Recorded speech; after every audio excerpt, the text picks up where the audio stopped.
ng hirit, serbisyong totoo ang nais lang ng hirit.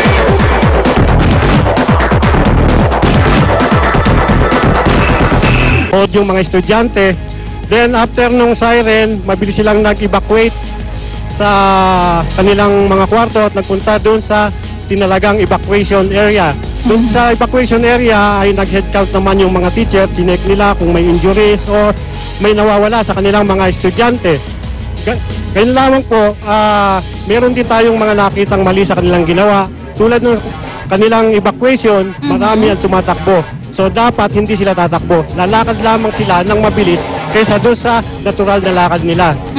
Then, may nakita rin tayong mali doon sa evacuation area. Opo. Walang nagdala ng first aid kit or First aid survival kit. kit. Opo. O, dapat po meron silang Naka-ready. nakahanda Opo. niyan at dadalay nila sa kanilang paglikas.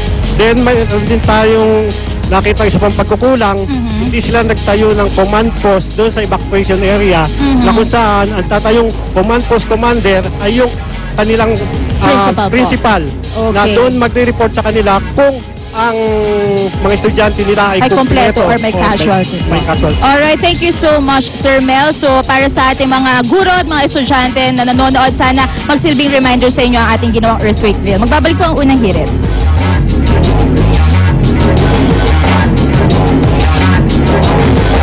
Maraming salamat sa aming sponsors, Ultra Mega Supermarket.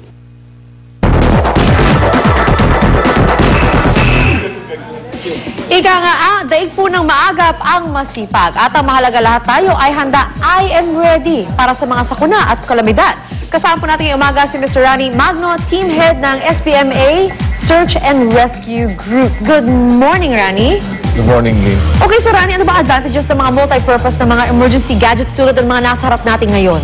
Ang kahalaga nito, Lynn, ay madaling gamitin at saka 3-in-1, may 4-in-1. Oo. So portable siya, kumbaga lahat nasa loob na hindi ka na pa isa-isa parang ganun. Totoo yan, Lynn. Okay. So anong multi-purpose gadget na dapat meron tayo? Una-una, sa loob ng bahay. Bahay muna. Mahalaga yung flashlight. Una-una si flashlight. Ito, meron siyang lantern, meron siyang radio, at meron siyang electric fan. Oo, may relo pa, oh.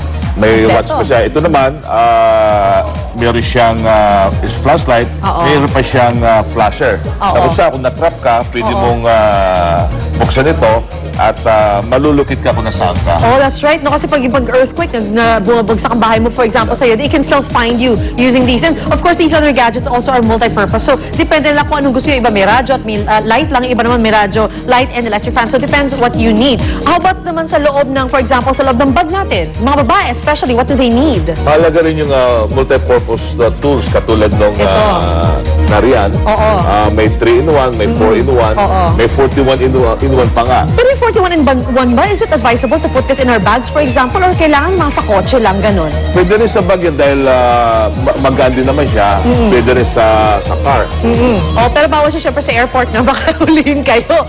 Ayan, ako maraming salamat, Rani, ha? Thank you very much. At least now, alam niyo na kung ano mga dapat niyong dalhin sa inyong paglabas sa bahay o pati sa bahay, kailangan niyong ilagay at for emergency purposes. Any other thoughts, Rani? Sa mga kababayan natin, katulad ng ganitong kalamidad, mahalaga na magkaroon tayo ganitong klase ng mga gadgets. So, pag sa ganon, handa tayo lagi. Ang SPMA, maging ang Philippine Red Cross, ay ganito ang itinuturo upang nakahanda tayo anumang sakuna o kalamidad na mangyari sa ating bayan. Tsaka sabi ng mga Boy Scout at Girl Scouts, dapat laging handa. Kaya maraming salamat, Rani. And magbabalik po agad ang unang hirit.